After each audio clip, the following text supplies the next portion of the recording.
দর্শক আসসালামু আলাইকুম। আমি ডাক্তার আহমেদ নাজমুল আনাম, শিশু কিশোর নবজাতক এবং শিশু হৃদরোগ বিশেষজ্ঞ। বরাবরের মতো আপনাদের সবাইকে স্বাগতম জানাচ্ছি। দর্শক, আমাদের কাছে অনেক সময় মারা প্রশ্ন করেন, স্যার আমার খাবারের সাথে বাবুর গ্যাসের কোনো সম্পর্ক আছে কিনা। তো এটাই আসলে এতটাই জিজ্ঞাসা করা প্রশ্ন আমাদের কাছে যে স্যার আমার কোনো খাবার টাবার বাদ দিতে হবে কিনা, যেটা আমার বাবুর সমস্যা হচ্ছে। বিশেষ করে যে সমস্ত বাবুদের খুব গ্যাস হয়, মারা খুব ভোগেন। তো বাবুদের গ্যাস নিয়ে আমাদের অনেক ভিডিও আছে, আপনারা জানেন। আমি অনেক কিছু বলেছি। ছোট করে একটু মূল আলোচনায় যাওয়ার আগে আপনাদের জানিয়ে দিই যে গ্যাস আমি কীভাবে বুঝবো আমার বাবুদের। দেখা যাচ্ছে বাবুরা খুব কান্নাকাটি করতে থাকে যখন বাবুর পেটে গ্যাস হয়। বাবুরা তো বলতে পারে না, বাবুরা মোচড়ামুচড়ি করতে থাকে, মুখ লাল হয়ে যায়, দেখা যাচ্ছে একটা ধনুকের মতো বেঁকে যাচ্ছে, তার পাটা একদম পেটের কাছে নিয়ে আসছে, চেপে নিয়ে আসছে। এগুলো যখন হবে বাবু খুব মোচড়ামুচড়ি করবে, পেটের ভিতরে গুড়গুড় গুড়গুড় শব্দ আমি বুঝতে পারবো, আমি বুঝবো যে আমার বাবুর গ্যাস হয়েছে। আসলে আমি এটাও বলেছি যে ওয়েসেলস বলে একজন রুল অফ 3 বলেছেন, অর্থাৎ প্রতিদিন 3 থেকে 4 ঘন্টা ডিস্টার্ব করবে, সপ্তাহে 3 দিন ডিস্টার্ব করবে এবং যত যাই করুন এটি 3 মাস থাকবে। আমি সবসময় আমার মা বাবাদের আমি বলি যে এই ধরনের যাতে ছোট বয়সের নবজাতকের যাদের গ্যাস হয় 3 থেকে 4 মাস এগুলো থাকে। কিন্তু ইয়েস, মায়ের কিছু খাবার যদি একটু মডিফিকেশন করা যায়, দেখা গেছে কিছু কিছু ক্ষেত্রে এটা বেশ কাজ হয়। কিন্তু এটা কোনো বিশেষ খাবার কেটে নিয়ে বলা একটু মুশকিল, কোন খাবারগুলো বন্ধ করতে হবে। তাই আমি খাবারগুলোকে 3টা গ্রুপে সাজিয়েছি। আপনি এক একটা করে গ্রুপ বন্ধ করে আপনি 3 দিন বন্ধ করে দেখবেন আপনার নিজের খাবারে, অর্থাৎ মায়ের খাবারে, যে বাবুর গ্যাসের কোনো উন্নতি হচ্ছে কিনা। অনেক সময় দেখা যায় এই ধরনের খাবারগুলো যদি মা খাবার বন্ধ করেন, খাবার খাওয়া বন্ধ করেন, তাহলে কিন্তু বাবুদের গ্যাসের অনেক উন্নতি হয়।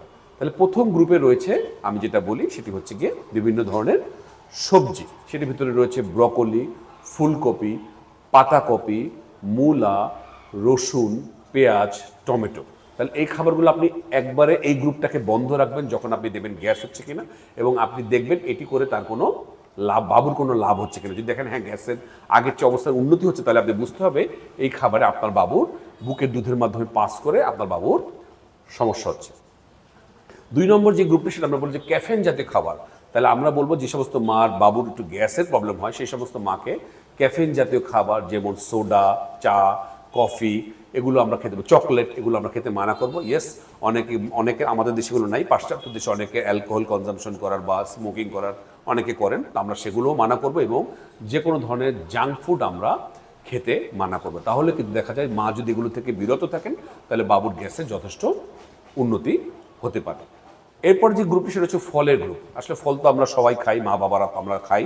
তো ফলের ভিতরে আঙুর, আম, বিভিন্ন ধরনের বেরিজ, যেগুলো স্ট্রবেরি, ব্লুবেরি, বিভিন্ন ধরনের বেরিজ, তরমুজ, লেবু, মাল্টা, আনারস, এগুলো সব ধরনের ফলে কিন্তু বাবুর গ্যাসের প্রবলেম হতে পারে। তাহলে আপনি একসঙ্গে এই গ্রুপটাকে অফ করবেন এবং করে বাবুর প্রতিক্রিয়া দেখবেন।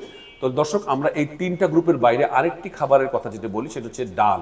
এই ডাল রান্না করতে কিন্তু অনেকটা, যেই সমস্ত জিনিস রান্না করতে একটু সময় বেশি লাগে, তার মধ্যে ডালের ভিতরে অরহরের ডাল, ছোলার ডাল, এই ধরনের ডালটা আপনি বন্ধ করে দেখবেন আপনার বাবুর গ্যাসের প্রবলেমটা কমছে কিনা।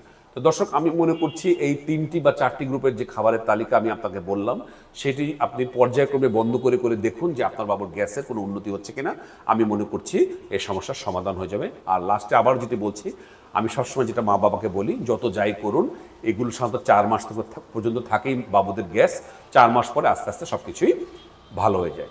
আর ওষুধের ব্যাপারে আমি বলেছি, যার কাছেই যাবেন একই ওষুধ, ওই ফ্ল্যাকোল ড্রপ আর ওমিডন ড্রপ, সেটি ডোজ আমি বলে দিয়েছি আগের ভিডিওতে, সেটা আমার আগের ভিডিওগুলো দেখে নেবেন। কিন্তু আমি বলবো ওষুধে আপনি মনোযোগী না হয়ে আপনি এটা বিশ্বাস রাখুন, 4 মাস পরে এটা ভালো হয়ে যাবে। এবং ইয়েস, আপনার খাবারে কিছু মডিফিকেশন আনুন, আমি আশা করছি বাবুর গ্যাস ভালো হয়ে যাবে। তো দর্শক, আজ এ পর্যন্তই। পরবর্তী নতুন কোনো টপিক নিয়ে আবারও হাজির হবো। সেই পর্যন্ত বরাবরের মতোই আল্লাহ হাফেজ।